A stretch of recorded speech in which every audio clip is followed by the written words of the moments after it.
A very warm welcome to this very special show called Ketu विज्ञान। केतु विज्ञान इसलिए special हो जाता है क्योंकि इसमें हम सिर्फ प्लैनेट्स की ही नहीं, एस्ट्रो फ्यूचर की बात करते हैं, यानी कि उस तरह का फ्यूचर जो आप अपने लिए बनाना चाहते हैं। तो आइए आज वेलकम करते हैं हमारे स्पेशल गेस्ट जो इस प्रोग्राम में हमारे साथ जुड़ते हैं हर रोज़, अश्विनी जी अग्रवाल, जिन्हें हम कुछ ना कर भैया के नाम से जानते हैं। अश्विनी जी, आपका बहुत बहुत स्वागत है आज के इस प्रोग्राम में। और मैं आपका सबसे पहले धन्यवाद देना चाहती हूँ जो आप हमें इंफॉर्मेशन, नॉलेज और जो टेक्नोलॉजीज़ के बारे में हमें बता रहे हैं, जो इनोवेट आपने की हैं, जिसके द्वारा हम बहुत सारी प्रॉब्लम्स को लाइफ से दूर रख सकते हैं, प्रिवेंट कर सकते हैं। एक बेसिक सी चीज़, हैप्पीनेस इज़ एटर्नल। हम एक छोटे बच्चे को देखते हैं, उसके अंदर हैप्पीनेस का फैक्टर हमेशा रहता है, लेकिन जैसे जैसे बड़ा होता जाता है ये हैप्पीनेस गायब होती जाती है, जिसका मेन कारण आपने बताया शुक्र का डिस्टर्ब होना। इसी शुक्र के बारे में आज हम आपसे बात करना चाहते हैं कि एस्ट्रो ज़ोडिएक्स जो अब आपका एक नया डायमेंशन पर जिस पर आप काम कर रहे हैं, क्या एस्ट्रो ज़ोडिएक्स पर हमारे शुक्र का लेवल डिपेंड करता है? क्या जैसे आपने कहा कि कृष्ण, कृष्णेंद्र और शिव, यानी कि कृष्णांश, कृष्ण, कृष्णांश और कृष्णेंद्र, हमें तीन चीज़ों को याद रखना है, शुक्र अपना मेंटेन रखना है। तो हमारा ज़ोडिएक क्या है, हमारी कुंडली क्या कहती है, हमारी लाइंस क्या कहती हैं, क्या इस पर डिपेंड करेगा कि हमारा माइंड, बॉडी और ब्रेन कितना सिंक्रोनाइजेशन में है, हमारा शुक्र कितना हाई लेवल पर है, यानी कि क्या हमारी हैप्पीनेस हमारे ज़ोडिएक पर डिपेंड करती है? जी देखो, यहाँ पर सबसे पहले तो हमें दो शब्द समझने होंगे। दो शब्द हैं देश और काल। जब तक हम ये दो शब्द नहीं समझेंगे तब तक शुक्र और बाकी चीज़ें, एस्ट्रो ज़ोडिएक या एस्ट्रोलॉजी वगैरह हमें कुछ समझ में आने वाली है नहीं, क्योंकि समय की इम्पोर्टेंस और स्थान की इम्पोर्टेंस, प्लेस एंड टाइम। अब प्रॉब्लम ये हो गई है कि इन दो शब्दों में इतना कंफ्यूजन हो गया कि देश कंट्री को कहते हैं या नेशन को कहते हैं, या देश का मतलब क्या है। तो अगर हिंदी में देखेंगे ना, अंग्रेजी में दो वर्ड आते हैं, लॉन्गिट्यूड, लैटिट्यूड, और हिंदी में आते हैं देशांतर और अक्षांतर। क्या कहते हैं उसको, पता नहीं। एक तो देशांतर होता ही है और दूसरे का नाम कुछ लॉन्गिट्यूड, लैटिट्यूड के बारे में सुना है। हाँ, वो तुमने अंग्रेजी पढ़ी है ना, हिंदी पढ़ी नहीं है, तो इसलिए वो रह गई। पर देशांतर मतलब एक नाम तो मुझे ठीक से याद ही है, दूसरा शायद अक्षांतर ही है या कुछ तो है, एक्सिस से कुछ। एनीवेज, हमें देशांतर से मतलब है पहले तो। और लॉन्गिट्यूड, लैटिट्यूड तो आप जानते ही हो, सारे जानते होंगे ये तो इन्हीं को यूज कर लेते हैं। तो देश शब्द जो है वो है the cross point of longitude and latitude. You understand कि wherever the longitude and latitude are crossing each other, that is the point which is called काल, देश। देश उस पॉइंट को कहते हैं, नहीं वो कहते हैं ना एस्ट्रोलॉजी में place of birth is very important. तो प्लेस ऑफ बर्थ क्या है? प्लेस ऑफ बर्थ है, हुआ क्या कि पहले जो है पहले की ज्योतिष में और अब की एस्ट्रोलॉजी में फर्क क्या है। पहले जो एस्ट्रोलॉजी होती थी और अब की एस्ट्रोलॉजी में गैप कहां से आ गया, और जो इतना उसके ऊपर भरोसा नहीं है और सारे उसको यूज करना चाहते हैं, करते भी हैं, तो ये फर्क आया कहां से, ये समझना बहुत जरूरी है।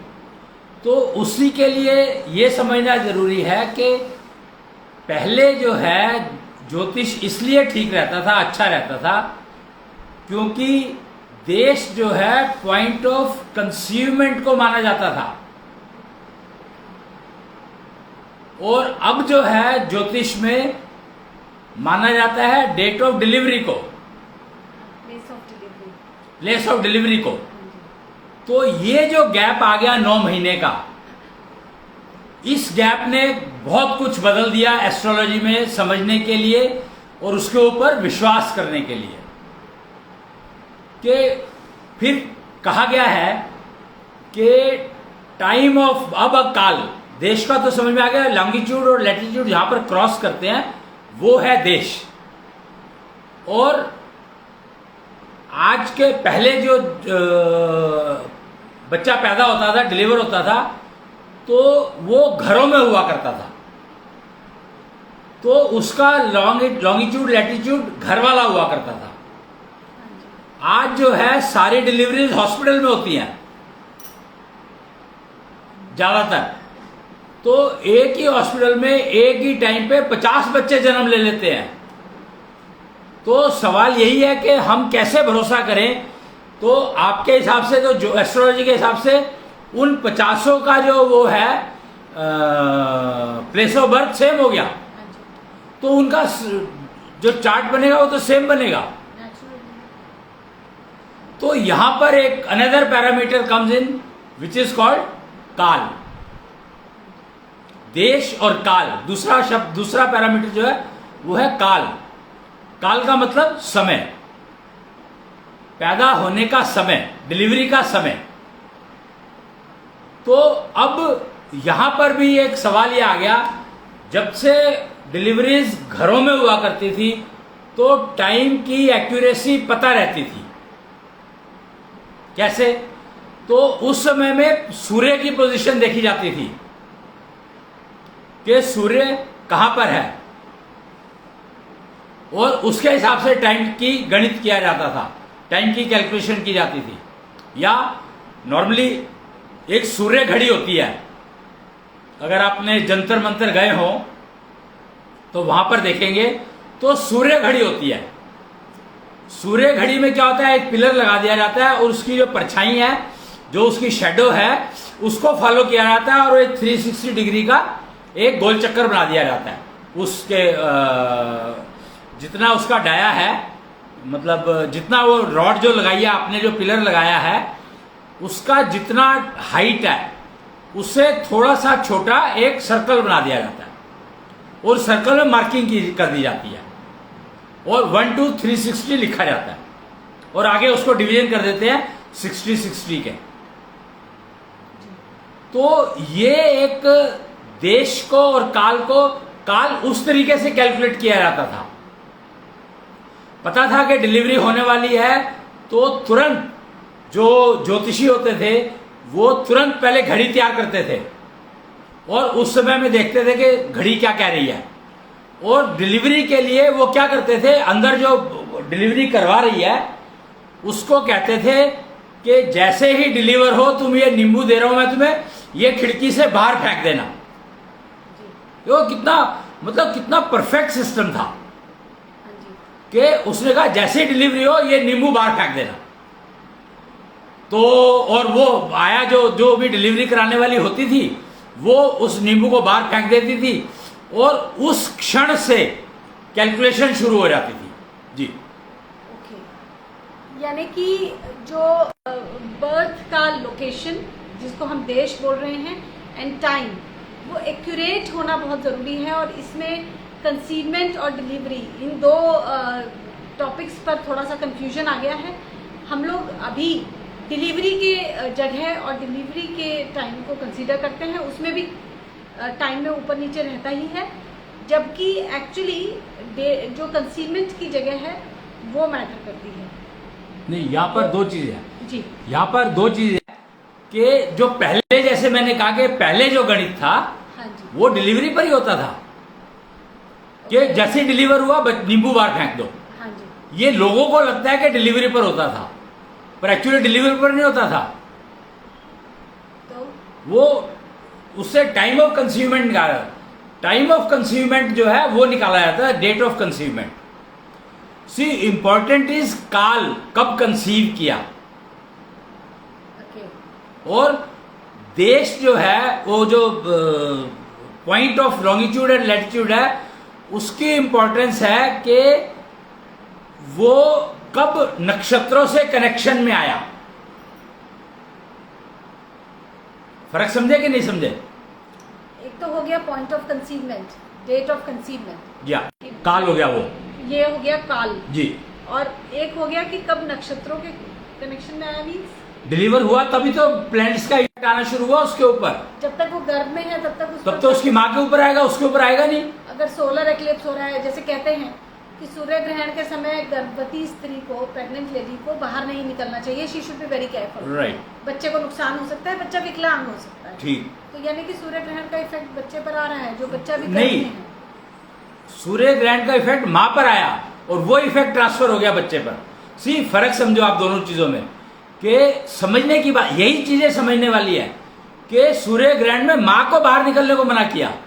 हाँ जी। फिर नेचुरली जब अभी वो गर्भ में ही है तो माँ को कहा जाता है कि आप प्रोटेक्शन लें और आप अंदर ही रहें नेचुरली।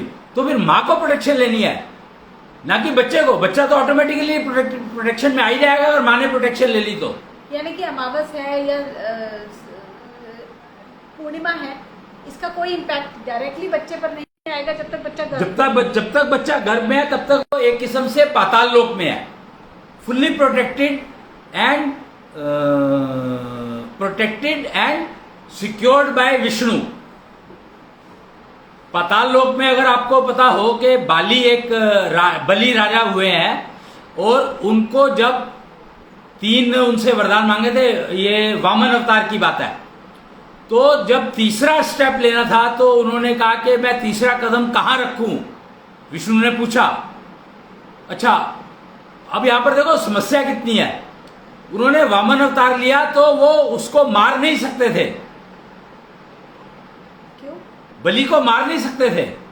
बलि को कुछ इस तरह का वरदान होगा कि उसे मारा नहीं जा सकता नेचुरली, क्योंकि ये ऐसे वरदान तो बहुत लोगों के पास थे ना। हाँ जी। हम राजा रावण के पास था, कुंभकर्ण के पास था, कितने लोगों के पास थे जी।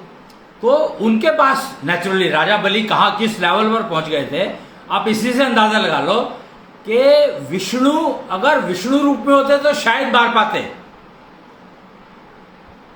पर वो उस समय में वामन अवतार में थे, यानी मनुष्य के जन्म में थे, हाँ जी। तो वो उनको नहीं मार सकते थे। ओके। तो उन्होंने कहा कि मैं तुम्हें कैद करूंगा, हाँ जी। अरेस्ट करूंगा। तो उन्होंने ठीक है, उनको बलि को ये था कि मेरे को अरेस्ट करने के लिए कोई जगह है ही नहीं दुनिया में। तो उसने कहा ठीक है, ही एग्रीड। कहता है कि अब क्योंकि तुम एग्री कर गए हो, तुमने प्रण ले लिया, वचन ले लिया, तो अब तुम मेरे से एक वरदान मांगो। राजा ने कहा कि मैं मूर्ख नहीं हूं जो वरदान मांगूंगा, मैं नहीं मांगता वरदान। राजा बलि ने मना कर दिया। राजा बलि ने मना कर दिया कि मैं कोई वरदान नहीं मांगूंगा। ओके। तो वामन ने कह दिया ठीक है, फिर तीसरा स्टेप मैं नहीं लूंगा। अच्छा। वो 3 स्टेप का वचन दे चुके हैं, अब क्या करें। तो बलि को पता था कि ये आधे अधूरे में फंस गए तो फिर तो जिंदगी वैसे ही बेकार हो गई। तो उन्होंने कहा ठीक है, मैं वरदान मांगता हूं। उन्होंने कहा कि जिस कारागार में तुम मुझे बंद करोगे उसके चौकीदार तुम्हें बनना पड़ेगा। अच्छा। तो अब वामन रूप में विष्णु के पास कोई चॉइस नहीं थी, और वामन रूप में तो वो हमेशा रह नहीं सकते थे। हाँ। तो क्या करें। तो सोचो कि कैद में कौन गया, विष्णु। दोनों गए। दोनों गए। हाँ जी। तो बलि की दिमाग का इसी से तुम अंदाजा लगा सकते हो कि विष्णु को उन्होंने अपने साथ ही कैद कर लिया। तो उन्होंने विष्णु को बलि के सिर पर पैर रखा और उनको पाताल लोक में भेज दिया। अच्छा। और खुद चौकीदार बनकर के उनको वहां पे बैठना पड़ा। यहां पर एक्चुअली बलि ने ये मूर्खता की थी, तुम्हें पता है ये बात में। बलि ने विष्णु को अपने साथ अरेस्ट कर लिया, कैद कर लिया, पर यह बलि की सबसे बड़ी मूर्खता थी। कैसे? कि विष्णु को उसने एक मौका दे दिया कि बलि जो है कारागार से भाग ना जाए। हाँ। नहीं समझे? विष्णु को मौका दिया कि बलि कारागार से ना भाग जाए। विष्णु को वहां बिठा दिया गेट पे, तो वो कारागार से कभी भाग ही नहीं सकता। ना विष्णु भाग सकता है ना बाली भाग सकता है। नहीं, बात तो बलि की हो रही है ना, विष्णु से क्या लेना देना उसको? हाँ भाई विष्णु से उसको क्या लेना? शुक्राचार्य जो उनके गुरु थे उन्होंने बहुत मना किया कि इसके चक्कर में मत पड़, अच्छा। और उन्होंने नहीं माना। उन्होंने कहा जब विष्णु मेरे पास भिखारी बन के आया है तो मैं इसको दान दूंगा। शुक्राचार्य कहते हैं, शुक्राचार्य कहते हैं कि मूर्ख दान में पत्नी नहीं दिया करते। नहीं समझ आया उसको? विष्णु कुछ भी मांग सकता है, विष्णु का भरोसा नहीं एक पैसे का भी। ये शुक्राचार्य समझा रहे हैं उसको, मतलब इमेजिन। और बलि भिखारी बनकर आया तो मैं तो दूंगा। जैसे रामायण में सीता जी ने रावण क्योंकि साधु बनकर आया था, माइंड इट, रावण जो है साधु बनकर आया था, इसीलिए सीता जी ने इंश्योर किया कि मैं इसको दूंगी वो दक्षिणा या दान जो भी था उसका, भिक्षा। साधु चाहे कुछ, साधु की नियत, इसीलिए कहते हैं कि मां कुमाता नहीं हो सकती, बच्चा को क्या कहते हैं, बेटा को बेटा, क्या कहते हैं उसको, माता नहीं कुमाता। बेटा हो सकता है कि कलयुगी हो जाए, लेकिन माता कभी भी कलयुगी नहीं होती, सीता माता। जी। तो इसलिए उन्होंने कहा कि भिक्षा मांगने अगर मेरे पास साधु आए हैं तो मैं दूंगी ही उनको भिक्षा, चाहे कुछ भी हो जाए। इसलिए ये जो बलि ने, ये एक्चुअली अब वही बात है ना कि रावण और बलि वो एक ही परंपरा में चले आ रहे हैं, तो जो मूर्खता बलि ने करी वही मूर्खता रावण ने करी। ज्ञानी होने के बावजूद भी सारी एस्ट्रोलॉजी आती थी उनको, परफेक्ट एस्ट्रोलॉजी आती थी उनको, नाड़ी विज्ञान के एक्सपर्ट थे सारे के सारे। तो इसको कहते हैं होनी बलवान होना, कि जो तुमने कमा रखा है, होनी का मतलब क्या है, कर्मफल। जो कर्मफल तुमने कमा रखे हैं वो तुम्हें भुगतने ही पड़ेंगे, चाहे कुछ भी हो जाए, कुछ भी हो जाए। लेकिन अगर ये पक्का है, ये वही बात है कि कल जैसे हम बात कर रहे थे, किस्मत और मुहूर्त दो चीजें हैं। किस्मत भगवान है और होनी को चलाता है, और मुहूर्त इंसान है जो होनी को बदल सकता है। जी। ओके। तो बात हो रही थी ज़ोडिएक्स की, कि लोगों के जन्म के अनुसार उनके ज़ोडिएक्स डिफाइन होते हैं, या कुंडली बनती है, या लाइंस हम अपनी लेकर पैदा होते हैं। तो क्या उसके अनुसार ही हमारी होनी उसके द्वारा लिखी जाती है, मोर और लेस हमारी किस्मत बताई जा सकती है कि आपको ये मिलने वाला है। उसको चेंज करना कुछ हद तक हमारे हाथ में होता है, यस दैट इज़ ट्रू। लेकिन मेरा क्वेश्चन ये था मॉलिक्यूल्स के लेवल पर, जब हम कृष्ण मॉलिक्यूल, कृष्णांश मॉलिक्यूल की बात करते हैं, शुक्र मॉलिक्यूल की बात करते हैं, तो क्या इन मॉलिक्यूल्स के लेवल पर भी फर्क आता है ज़ोडिएक्स का? यानी कि क्या हम ये कह सकते हैं कि आप इस राशि में जन्मे हैं तो आपका ये मॉलिक्यूल स्ट्रांग है नेचुरली और ये मॉलिक्यूल पुअर है नेचुरली? ऐसा कुछ नहीं है। देखो, पहले तो आपको एस्ट्रोलॉजी, जोडियक, ये चीजें समझनी पड़ेंगी जी। तो अब numerology, astrology, zodiac, astrology, astro zodiac class है। तो सबसे पहले देखो तो एस्ट्रोलॉजी की बात करते हैं हम, तो एस्ट्रोलॉजी में देश और काल की बहुत इंपॉर्टेंस है। हाँ जी। तो ये तो बहुत एक्यूरेट चाहिए जी। जिसका कि मिलना बहुत मुश्किल है। तो जोडियक की बात करो, जोडियक में पूरा एक महीना कंसीडर करते हैं। हाँ जी। तो इसमें देश और काल की इंपॉर्टेंस खत्म हो गई। हाँ जी। इमेजिन कि जोडियक बना पहले या एस्ट्रोलॉजी पहले बनी, ये मुझे नहीं मालूम, पर एस्ट्रोलॉजी डेफिनेटली को दो पैरामीटर चाहिए ही चाहिए, देश और काल। ओके। तो एक एक पर्टिकुलर देश में बच्चों का मॉलिक्यूल बेहतर होगा ये वाला, या इस देश में नहीं होगा, क्या ऐसा भी हम मानकर चल सकते हैं? या नहीं, ये अपना नहीं, ऐसा कुछ नहीं है। 24 मॉलिक्यूल से सब कुछ बना है, 24 मॉलिक्यूल से ही स्ट्रक्चर बना है इंसान का भी, और 24 ही मॉलिक्यूल से बना है वो। सिर्फ वो मुहूर्त की कैलकुलेशन बताता है।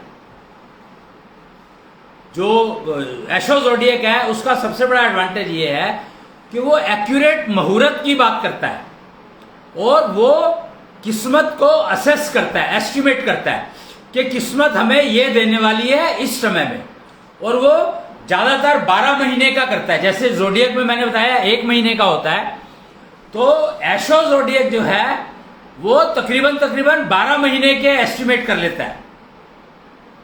वैसे 3 साल तक का कर लेता है गर्भकाल, लेकिन 3 साल से का करने का इतना एडवांटेज नहीं है, क्योंकि तीसरे साल का अगर मैं आज ही कर लूंगा तो मेरी जिंदगी नरक हो जाएगी।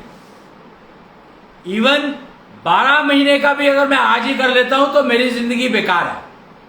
हाँ, एस्ट्रो ज़ोडिएक का सबसे बड़ा एडवांटेज ये है कि वो ये बता सकता है कि आपकी किस्मत में ये कैरियर सुटेबल है जो आप 25 साल बाद करोगे। हाँ जी।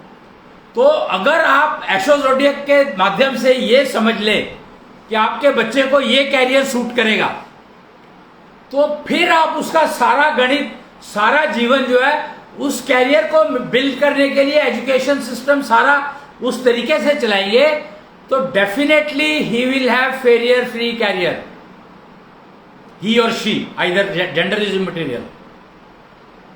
समझे फर्क? हाँ। कि 100 साल बाद, मान लो मेरी उम्र 100 साल है, मुझे 100 साल बाद मरना है, जी। मरना पक्का है, इसमें तो कोई आर्ग्यूमेंट है ही नहीं। हाँ जी। लेकिन मैं चाहता हूं कि मेरी जो मृत्यु है मैं उससे पहले रोगी ना हो जाऊं, कष्ट ना हो मेरे को, जी। प्रॉब्लम ना आए कोई। तो एस्ट्रो ज़ोडिएक आपको एस्टिमेट करके बता सकता है अभी आज की तारीख में कि आपको ये कष्ट आएगा मरने से पहले, और वो इतना लंबा चल सकता है। तो उसको आप अगर ये प्रोसीजर है उसका वो अगर यूज कर लेंगे तो वो कष्ट आपका मिनिमाइज होता चला जाएगा। जी। ये किस एज में एस्ट्रो ज़ोडिएक कैलकुलेट कर सकते हैं? Any as. कि मरने से पहले कौन सा कष्ट आएगा? जैसे कई लोग बेड रिडन हो जाते हैं, कईयों का कोई किडनी फेलियर हो गया, इस तरह का प्रॉब्लम है, कई लोग कोमा में चले जाते हैं। जी, तो आ गया ना कष्ट ऑलरेडी, पहले कैलकुलेट नहीं कराया। नहीं, पर can this be calculated even 20 years 30 years before? हाँ, 100 years before I am talking. तो इसका मतलब तो हम डेथ के टाइम को भी कैलकुलेट कर सकते हैं? नहीं, डेथ तो अपने हाथ में होती है, डेथ तो होता ही नहीं कुछ भी। डेथ प्रिसाइजली अपने हाथ में होती है, क्योंकि एस्ट्रो ज़ोडिएक कहता है कि you will die only when you complete your count of breath which you had received at the time of conceivement. ये एस्ट्रो ज़ोडिएक कैसे कैलकुलेट कर पा रहा है? क्योंकि मेरा जितना ऑब्जर्वेशन है या जो मैंने आज तक समझा है कि जैसे हम कर्मफल करते हैं, इकट्ठे करते हैं, वैसा ही हमें रिजल्ट मिलता है। तो मृत्यु के समय हमें भीष्म जैसी मृत्यु मिलेगी, अभिमन्यु जैसी मृत्यु मिलेगी, या एक शांत मृत्यु मिलेगी, दैट ऑल डिपेंड्स कि हमने अपनी जिंदगी को किस तरह से जिया है। करेक्ट। तो यहाँ पे आप कह रहे हैं कि 40 साल पहले, 50 साल पहले ये प्रेडिक्ट किया जा सकता है कि मृत्यु के समय तुम्हें ये कष्ट आने वाला है। कैसे? सॉरी, ये नहीं कहा कि ये कष्ट आने वाला है, तो मैंने कहा तुम्हें कष्ट आएगा। हमने कैलकुलेट किया तुम्हें कष्ट आएगा, अच्छा, मृत्यु से पहले तुम्हें कष्ट आएगा, इस टाइप का आएगा, ये और इस टाइप, मतलब समथिंग लाइक कोई इनक्योरेबल डिजीज हो जाएगी, या फिर तुम्हारी टांग टूट जाएगी, या फिर तुम्हें कुछ हो जाएगा, मिर्गी हो जाएगी, कुछ भी हो जाएगा, एनीथिंग, मतलब इस टाइप का कष्ट है। बेड रिडन होगा या नहीं होगा, ये सब चीजें का एस्टिमेट लगाया जा सकता है। तुम बेड रिडन कष्ट को भी अगर तुम पहले पता कर लेते हो, ये चीजें जितनी पहले पता कर लो ऑफ कोर्स, तो जो बेड रिडन कष्ट है उसको तुम बेड रिडन नहीं, कष्ट तो होगा लेकिन वो बेड रिडन तुम्हें नहीं होने देगा अगर तुम उपाय कर लोगे तो। मुहूर्त, it is the importance of मुहूर्त, आई एम टेलिंग। या मुहूर्त बताएगा ना कि तुम अगर ये कर लेते हो तो तुम्हारे को कष्ट कम हो जाएगा, टू मिनिमाइज द कष्ट। इम्पोर्टेंस ऑफ मुहूर्त इज टू मिनिमाइज द कष्ट। ओके, जो आमतौर पर लोगों की एक धारणा होती है कि हे भगवान, बस चलते फिरते ही चले जाएं, किसी पर निर्भर ना रहना पड़े, ये एक बहुत साधारण सा डिजायर होती तो है। Astro zodiac can make it possible definitely. Okay, जी, तो इसके लिए उपाय आप कुछ रेमेडी जिसे कहते हैं वो सजेस्ट करते हैं? बिल्कुल नेचुरली दवाई पहले ही दे दी जाएगी। मतलब यही एडवांटेज यही है कि the medicine for eliminating that कष्ट will be given right from day one, अभी से। ओके, तो जब बच्चे जी। का जन्म होता है, एक भारत में परंपरा रही है कि उसकी कुंडली हम पढ़वाते हैं। गौतम बुद्ध के बारे में ये बड़ा फेमस है कि उनकी कुंडली में ये था कि ये राजपाट छोड़कर सन्यासी बनने की प्रवृत्ति इसकी आ जाएगी, इसलिए रेमेडी उनको ये सजेस्ट की गई कि एक कोई डेड बॉडी ना देखें, कोई बूढ़ा ना देखें, किसी दुख ना देखें। उनके पिताजी को ये रेमेडी सजेस्ट की गई थी कि इस बालक को कभी भी दुख ना देखे ये कि लाइफ में दुख भी होता है। बट ऐसा वो हमेशा तो मेंटेन करना पॉसिबल था नहीं, as destiny plays its game.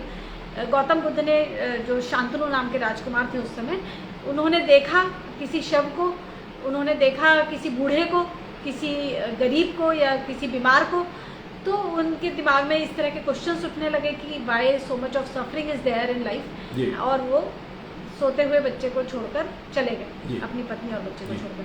तो क्या इसका मतलब हम ये समझें कि ज्योतिषी ने ठीक अनुमान लगाया था पर उसकी रेमेडी काम नहीं की? क्या हम ये माने? दैट इज द की कि एस्ट्रोलॉजी में प्रिडिक्शन पॉसिबल है, एस्टिमेशन पॉसिबल है, remedies are not there. Astrology doesn't have any remedy. Remedy तो सजेस्ट की थी कि इसको दूर रखो। देखो मैं ये क्या कह 12 रहा साल तक दूर रखा, 14 साल तक दूर रखा। नो नो, अगर ये रेमेडी उसकी ये थी कि उसके विवाह नहीं करना चाहिए था, उसकी रेमेडी ये थी कि उसका विवाह नहीं करना चाहिए था। क्यों? अरे जो रेमेडी होगी तो रेमेडी, वही कह रहा हूं कि एस्ट्रोलॉजी में रेमेडीज नहीं है। अगर उसका विवाह नहीं करते और वो एक शव को देखता तो भी उसके मन में सन्यास की भावना ना जागती। पाप तो नहीं होता ना कि पत्नी को छोड़ के चला गया, छोटे बच्चे को छोड़ के चला गया, उसकी सजा कौन भुगतेगा? राजा की इच्छा ये थी कि मेरा ये पुत्र मेरा राजपाट छोड़कर ना जाए, मेरा ही राजपाट संभाले। राजा ये चाहता था। तो वो हो सकता है अगर उसका विवाह नहीं करते तो ये संभव था। कैसे? बस यही तो खेल है कि रेमेडी को समझना। रेमेडी इज मुहूर्त पे। जब तक आप इंसान को मुहूर्त नहीं समझोगे तब तक आपको ये चीजें समझ में आएंगी नहीं। कैसे भाई? मुहूर्त बदल दिया ना, मुहूर्त बदलना तो इंसान के हाथ में है, पर समझेगा तभी तो बदलेगा। अश्विनी जी, मुहूर्त पे हम आपसे एक छोटा सा डिस्कशन करना चाहते थे कि मुहूर्त अभी तक हम समय को समझते हैं। ये तुम्हारी प्रॉब्लम है ना, ये गलत है। भगवान, अभी तो किस्मत को भी तो तुमने भगवान कभी नहीं माना। एस्ट्रो ज़ोडिएक का पहला स्टेटमेंट ये है, अगर तुम एस्ट्रो ज़ोडिएक यूज करना चाहते हो तो किस्मत भगवान है और क्या कहते हैं इसको, इंसान मुहूर्त है। ये दो शब्द तो आपको जहन में भर लेने चाहिए। ओके जी, एक और मैं आपसे डिस्कस करना चाहती हूँ। जब एस्ट्रो ज़ोडिएक और मुहूर्त की बात निकली है, मेरी एक जानकारी में एक लड़की को बेबी होने वाला था, डिलीवरी का समय निकट था और उसको जैसे नेचुरली पेन शुरू होते हैं वो हो गए थे। उसके फैमिली बहुत एफ्लुएंट फैमिली को बिलोंग करती थी और उसके जो इन-लॉज थे उन्होंने किसी से मुहूर्त निकलवाया कि बच्चे के जन्म का बेस्ट मुहूर्त क्या होना चाहिए। पंडित ने सजेस्ट किया, जैसे वो 7 बजे डॉक्टर के यहाँ गई, कि 9 बजे अगर बच्चा होता है तो it will be very good. 9 से पहले कुछ प्लानिटरी पोजीशंस अलग है, 9 के बाद अलग, तो 9 बजे या उसके बाद हो तो बेहतर है। तो उन्होंने इसको डॉक्टर को कहा कि आप किसी भी तरह से 2 घंटे ये डिलीवरी को डिले करें। इस डिले की वजह से उसका जो हेल्थ में कुछ डिस्टर्बेंसेस बहुत मेजर आ गई। उस लड़की के डिलीवरी तो हुई, फाइनली वो ऑपरेशन से डिलीवरी हुई, बट उसी टाइम पे हुई जिस टाइम पे चाहा गया था या 9 बजे ज्योतिषियों ने बताया था, लेकिन उसको कुछ हेल्थ डिस्टर्बेंसेस आई। तो how much recommendable is that कि हम बच्चे के जन्म से पहले मुहूर्त निकलवाएं? क्योंकि किसी राजा के बारे में भी इस तरह का सुना है कि ऐसा बताया गया तो माँ उल्टा लटक गई कि मेरा बच्चा उससे पहले डिलीवर नहीं होना चाहिए। तो मैं कह तो रहा हूँ, यही तो बोल रहा हूँ मैं कि मुहूर्त जो है इंसान है भाई, मुहूर्त टाइम नहीं है। यही तो बता रहा हूं मैं कि एस्ट्रो ज़ोडिएक सेज किस्मत इज भगवान एंड मुहूर्त इज इंसान। It is not time, it is इंसान। तो यानी कि जैसे हमें बता दिया जाता है कि अब ग्रह उच्च स्थिति में आने वाले हैं 2 घंटे बाद, तो 2 घंटे बाद ये काम करना, तो ये गलत है। ये यही तो कह रहा हूं मैं कि मुहूर्त में टाइम का कोई कनेक्शन नहीं है। मुहूर्त में इंसान की वैल्यू है, टाइम की नहीं है। यही बताने की कोशिश कर रहा हूं मैं बार बार। किस्मत भगवान है, भगवान तुम्हारे साथ है हमेशा, क्योंकि तुम्हारी किस्मत तुम्हारे साथ है। तुम उसका कुछ नहीं कर सकते, क्योंकि भगवान का कोई कुछ नहीं कर सकता, असूल है ये। तो किस्मत का तुम कुछ नहीं कर सकते, वो तो जो चाहेगी करेगी ही करेगी। लेकिन मुहूर्त से तुम टाल सकते हो उसकी होनी को। टालने का मतलब यहां पर यह है कि होनी तुम्हें एक्सीडेंट देगी, पर उससे वाला होने वाला जो कष्ट है वो तुम मुहूर्त की वजह से मिनिमाइज कर सकते हो।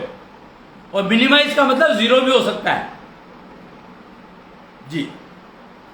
ओके, तो यानी कि ये जो एक सोच है कि पंडित जी से मुहूर्त निकलवा लें और उसके बाद जाएंगे हम ये शुभ काम करने, that is not a very good idea. नहीं, एक्चुअली मुहूर्त को अगर तुम इंसान मान लोगे तो ये आइडिया अपने आप ही खत्म हो जाएगा कि मुहूर्त इंसान है, इंपॉर्टेंट इंसान है, टाइम नहीं। ग्रहों की पोजीशन गई चूल्हे में, जब बच्चा जब आना है उसको वो टाइम बेस्ट है, क्योंकि इंसान मुहूर्त है। ओके, यानी कि बच्चा आ रहा है, यानी कि मुहूर्त आ ही रहा है। तो मुहूर्त वही है जो बच्चे ने चुना है कि मेरे को इस टाइम आना है। हाँ, ओके, बच्चा टाइम का कोई मतलब ही नहीं है, बच्चा मुहूर्त है। अच्छा, तो वो ठीक रहे। हमारा पर्पस क्या है कि muhurat, you have to follow the muhurat accurate exactly. The key is that you have to follow the muhurat exactly. Muhurat तो इंसान है, तो हमें किसको फॉलो करना है? इंसान को, कौन सा इंसान? जो आ रहा है या जो जा रहा है, तुमने जो भी इंसान ने काम करना है, अपने लिए हमें कोई काम डिसाइड करना है तो वो तो इंसान ही हो गया ना। मुहूर्त इंसान का है। मान लीजिए मैं हाँ। एक नई दुकान खोलना चाहती हूँ जी, तो अब मैं दुकान खोलने के लिए कौन सा शुभ मुहूर्त है, ये पंडित से आमतौर पे हम पूछने जाते हैं। एग्जैक्टली तो वो टाइम बताता है प्लैनेट्स का, जबकि टाइम बताना चाहिए इंसान का। यही फर्क है कि मुहूर्त इंसान है, टाइम नहीं। सूर्य जो है तुम्हारे मुहूर्त को नहीं डिफाइन कर रहा है, डिफाइन तुम कर रहे हो मुहूर्त को। एक और बात जो अभी हमारे पिछले प्रोग्राम्स में डिस्कस हुई, आपने कहा कि जितने भी सक्सेसफुल डॉक्टर्स हैं या जो साइंटिस्ट हैं, वो भी कुंडली देखकर ही फाइनली ऑपरेशन करते हैं। I also completely agree to this.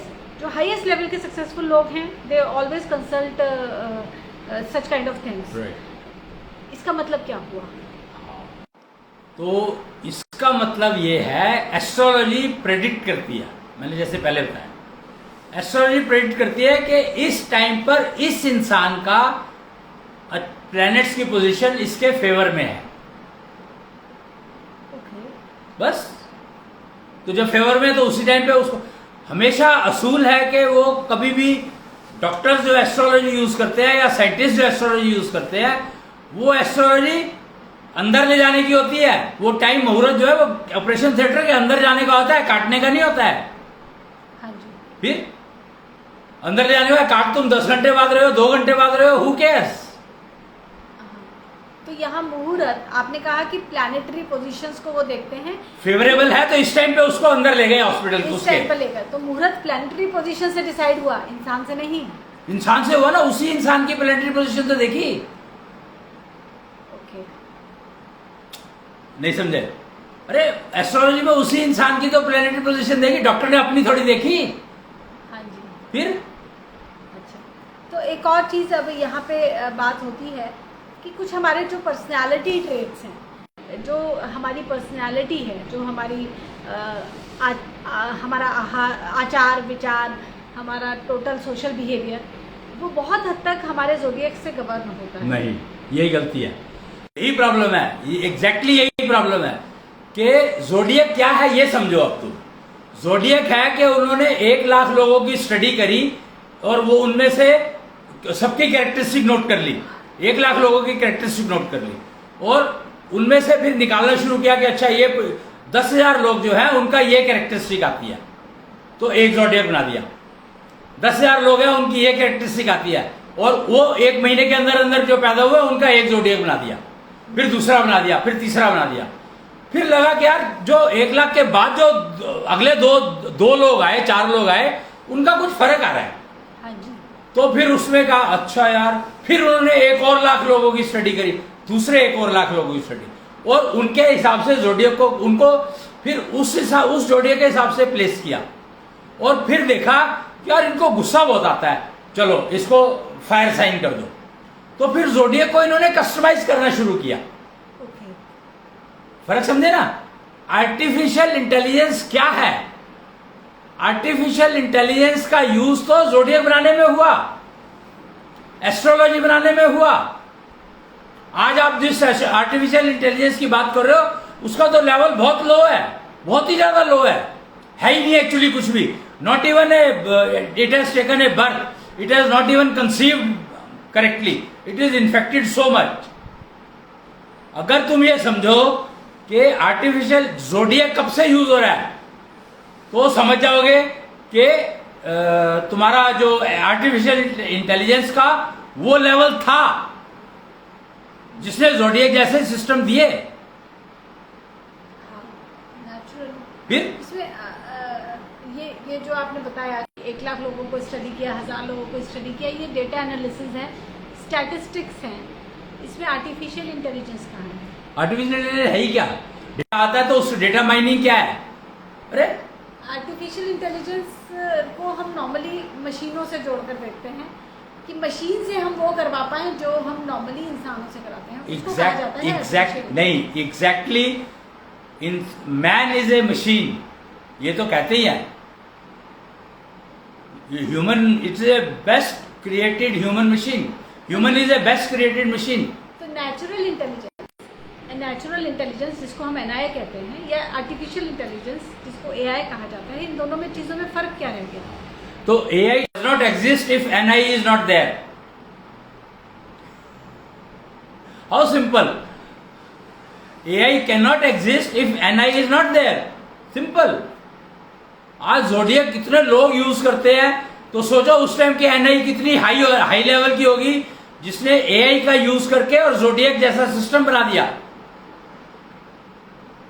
जी, उसने एनआई यूज किया, एआई आप ये कैसे कह सकते हैं कि एआई की? एनआई की ना, एनआई से तो डेटा कलेक्ट किया ना, फिर उसको सेग्रीगेट किया ना। एआई क्या है? बट ही प्रोबेबली ही और she used no machines.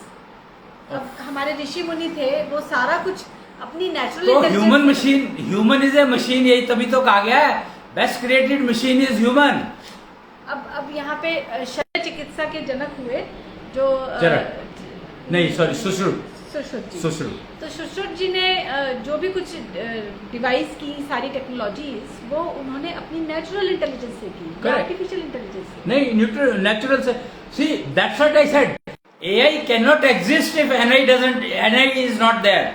NI is the father of AI. हाँ, तो आप एस्ट्रोलॉजी को क्यों कह रहे हैं कि एआई से जनरेट हुई है, एनआई से नहीं हुई? मैं जोडियक की बात कर रहा था जिसमें 1 महीना देखा जाता है। हाँ जी। और इवन एस्ट्रोलॉजी, आज की जो एस्ट्रोलॉजी है जिसमें इतनी सारी एरर है वो एआई से ही जनरेटेड की गई है। हाँ।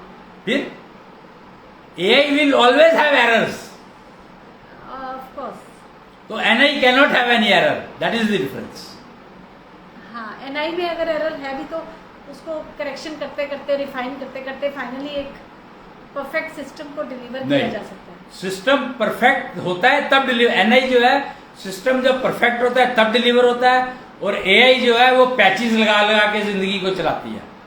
आज ये इंजेक्ट कर दो, कल ये इंजेक्ट कर दो, आज ये पैच बना दिया, कल ये पैच बना दिया। Windows daily update is available, mobile daily updates are available.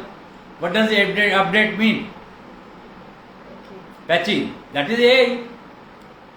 तो यानी कि जो एस्ट्रोलॉजी की या इवन चाइनीज जो एस्ट्रोलॉजी है, इसमें हम सालों का ग्रुप देखते हैं कि इस पर्टिकुलर साल में पैदा हुए बच्चे इस तरह के होंगे, there are groups defined of years.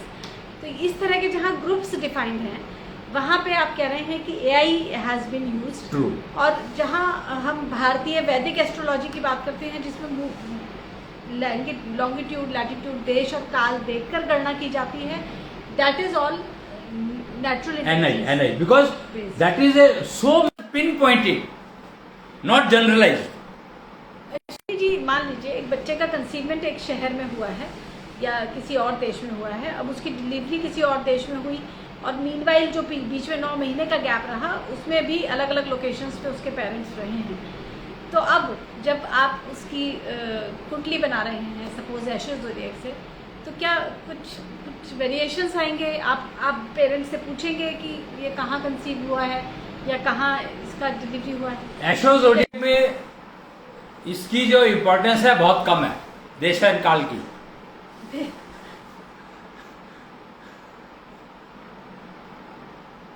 So delivery and कंसीवमेंट is important जी। तो किस चीज की इम्पोर्टेंस है एशेस ज़ोडिएक में? अरे डेट ऑफ डिलीवरी चाहिए, ओके, नॉर्मल डिलीवरी हुई है या सिजेरियन हुई है तो चाहिए। अगर सिजेरियन हुई है या ऑपरेशन से हुई है या अकाल डिलीवरी हुई है, अकाल डिलीवरी इसको कहेंगे, अकाल डिलीवरी। तो नॉर्मल डिलीवरी एंड अकाल डिलीवरी। अगर अकाल डिलीवरी हुई है तो फिर एक्सपेक्टेड डेट ऑफ डिलीवरी क्या दी थी डॉक्टर ने, ये चाहिए। नॉर्मल डिलीवरी के केसेस में भी देखा जाता है कि एक्सपेक्टेड डेट सपोज डॉक्टर ने 20 दी है तो बच्चा 15 को भी जन्म हो सकता है, 22, 23, 24 को भी बच्चे का जन्म हो सकता है नॉर्मल डिलीवरी के केस में। And same can happen in caesarean delivery also. क्या फर्क पड़ा? देखो हमें से मतलब नहीं है, हम ये कहते हैं अगर नॉर्मल डिलीवरी हुई है तो आपको सिर्फ वही बता दो, उसी टाइम बता दो डिलीवरी कब हुई वो बता दो। इनफैक्ट टाइम भी इतना इंपॉर्टेंट नहीं है पर टाइम बता दो, चलो उस टाइम का डेट और टाइम ले लेते हैं हम लोग, बट डेट इज इम्पॉर्टेंट। तो डिलीवरी की डेट अगर नॉर्मल हुई है तो डिलीवरी की डेट के आसपास ही होगा वो। तो हम लोग हमारे यहाँ पे importance is muhurat, you understand. तो मुहूर्त हैज डिफाइंड हिज और her date of delivery. So importance is of muhurat not of date of delivery. So आप एक्चुअली मुहूर्त को स्टडी करके फिर आप एग्जैक्टली हमारा तो सारी एशो zodiac precisely studies muhurat and kismat. क्योंकि जब बच्चा आया है, in fact the day you realise that you have conceived, when you go to the doctor के कंसीव हो गए, डॉक्टर के पास गया कंफर्मेशन के लिए, डॉक्टर ने टेस्ट किया, हाँ तुम कंसीव हो गए, तो उस टाइम पर वो तुम्हें एक एक्सपेक्टेड डेट ऑफ डिलीवरी देगी। हाँ जी, देती है ना जी। बस।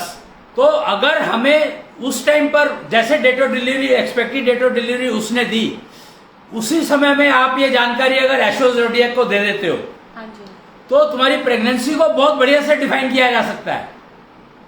प्रेगनेंसी को डिफाइन करना मतलब डिवाइन चाइल्ड डिलीवरी नहीं, जो कंसीव हो गया वो तो हो गया। That's what conceivement is important. He or she, the conceived person has brought his भगवान जी along with him और हर, यानी किस्मत लेकर आया वो अपनी, और मुहूर्त लेकर आया है क्योंकि मुहूर्त वो खुद ही है। तो मुहूर्त को तुम अंदर अपने गर्भ में पाल रहे हो, तो उसको पालने का तरीका एशो ज़ोडिएक बता देगा तुम्हें।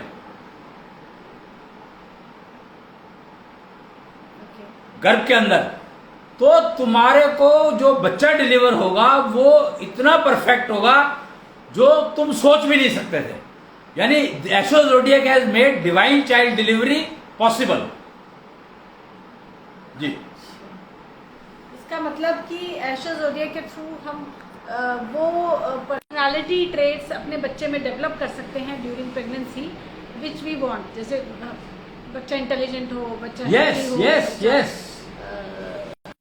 even the carrier, even you can actually know the carrier of the person, no या डिफाइन। लाइक मैं चाहती हूँ कि मेरा बच्चा पायलट नहीं, एस्ट्रोनॉट बने। वो भी कर सकते हैं, एक्चुअली वो भी कर सकते हैं, यस, वो भी कर सकते हैं ओके जी। तो यानी कि जिनको कहा जा रहा है कस्टम डिजाइंड बेबीज, इस पे साइंस आजकल बहुत काम कर रही है। Exactly, divine child delivery customised for your choice is possible through astro zodiac. लेकिन अपने आप में ये एक डिबेटेबल टॉपिक है कि क्या हमें ये कस्टमाइजेशन करना चाहिए, क्योंकि फिर हो जरूर सकता है करना चाहिए। सभी मदर्स ये चाहें हमारे यहाँ तो बेटा ही हो, या नहीं, यहाँ पे जेंडर की बात ही नहीं हो रही है, gender can't be change. Gender can not be change, okay we are talking of career, not when I did I mention gender, I said career. तो जेंडर हम बच्चे का चेंज नहीं होगा, उसकी जो पर्सनालिटी में जो उसकी कैरियर जो आप बनाना चाहते हो वो आप उसको शुरू कर सकते हो, हेल्थ उसकी इंश्योर कर सकते हो, कैरियर उसका इंश्योर कर सकते हो, हेल्थ उसकी इंश्योर कर सकते हो, यस, दोनों चीजें मदर इंश्योर कर सकती है। डेफिनेटली। और ड्यूरिंग द प्रेगनेंसी पीरियड, या यानी कि गर्भ संस्कार जो आयुर्वेद में डिफाइन किया गया है, गर्भ संस्कार जो एक चैप्टर है पूरा, उसका आप एक बहुत ही रिफाइंड फॉर्म कह रहे हैं। Exactly, scientific technology form, technical form is possible through astro zodiac. Yes. Okay, तो एस्ट्रो ज़ोडिएक के एप्लीकेशंस हमें जन्म से लेकर मृत्यु तक दिख रही हैं, क्योंकि डेथ के समय के होने वाली कष्टों को तुम एलिमिनेट कर सकते हो, पेन को हम एस्टिमेट करके उन्हें एलिमिनेट कर सकते हैं। करेक्ट।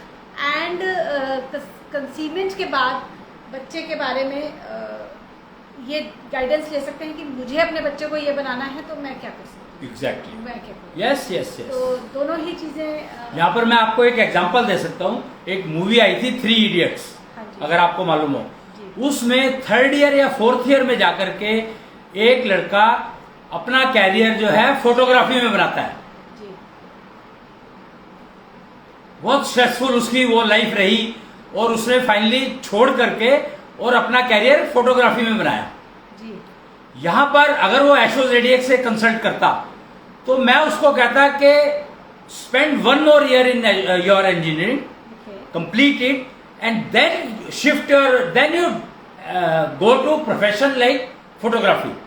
तो फोटोग्राफी में you would have been much more successful compared to what you were at that time when you left the engineering. 1 साल इंजीनियरिंग का करके उसको क्या फर्क पड़ता है? Camera is such A technical product. उसे कैमरे से प्यार नहीं था, फोटोग्राफी से प्यार था। कैमरा अगर Very अच्छा नहीं है, wildlife photo. अगर कैमरा तुम सेलेक्ट नहीं कर पाते तो फोटोग्राफी तुम्हारी चूल्हे में ही गई, कोई किसी काम नहीं आने वाली है। Camera, photography is totally dependent on camera. Okay, लेकिन 3 साल इंजीनियरिंग में उसको सिखा दिया गया जो सिखाना था। नहीं सिखाया गया, प्रैक्टिकल तो सारा 4थे साल में होता है, प्रोजेक्ट बनता है, तुमने वही मिस कर दिया, सबसे इंपॉर्टेंट एरिया तो तुमने मिस कर दिया जिंदगी का। तो यानी कि एस्ट्रो ज़ोडिएक के बेसिस पर हमें ये इस तरह की कंसल्टेंसी मिलती है कि थोड़ा बहुत चेंज करके हम कैसे अपनी लाइफ में सक्सेस ज्यादा। Exact, that is why I said कि अगर तुम अपने बच्चे को पायलट बनाना चाहते हो, कंसीवमेंट के टाइम पे अगर तुम चाहते हो कि ये ऐसा हो जाए, तो astro zodiac can make it possible. Yes. अच्छा अश्विनी जी, यहाँ पे मेरा एक डाउट था कि गर्भ संस्कार के बारे में मैंने सुना है कि लड़का और लड़की को जो माता पिता बनना चाहते हैं उन्हें कंसीवमेंट से पहले तैयारी करनी शुरू करनी होती है। They before mating, before getting into relation, they have to do some kind of preparation, और इसमें मुहूर्त भी होता है कि इस नक्षत्र में ही आपको रिलेशन में आना है। इस तरह की चीजें गर्भ संस्कार में सजेस्ट की जाती हैं। इसीलिए तो उसके लोगों का भरोसा नहीं रहा, इसीलिए वो सिस्टम यूज नहीं हो पा रहा है। कितना प्रेस उसको पुश किया जाता है, कितना उसको प्रमोट किया जाता है, but it is not getting push, people are not accepting it. नहीं, नॉर्थ इंडिया में तो ये बिल्कुल भी एक्सेप्टेबल नहीं है। हालांकि गुजरात की तरफ या मिडिल इंडिया में हम फिर भी उसका इफेक्ट नहीं मिलता ना, उसका रिजल्ट नहीं मिलते हैं। See the problem is that what you are talking is was useful probably at 100 years back or 500 years back, not today. Everything has changed, vibrations have changed, position of the earth has changed, so many things have changed. How can you be strict to a thing which was valid 1000 years ago and expect that it is valid today also?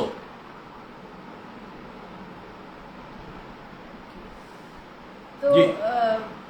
Astro zodiac अपने आप में एक नया dimension है जिसमें जो पुराने confusions या जो ऑब्सोलीटेड चीज़ें हैं उनके लिए कोई जगह नहीं है, और इन टेक्नोलॉजीज़ के थ्रू हम इजीली सॉल्यूशंस को। सबसे बड़ा एडवांटेज इस एस्ट्रो ज़ोडिएक का ये है हाँ जी, कि all the solutions are practical, okay, absolute practical, and anyone can use them, anyone can understand them. You do not need to be a rocket scientist to understand the remedy system of Astro Zodiac, हाँ जी, which is Ketu Vigyan. Okay. Ketu Vigyan is the remedy system Yes, of Astro Zodiac, of Astro Zodiac. Yeah. And Rahu Vigyan is the diagnostic system. diagnosis. Yep. Diagnostic system.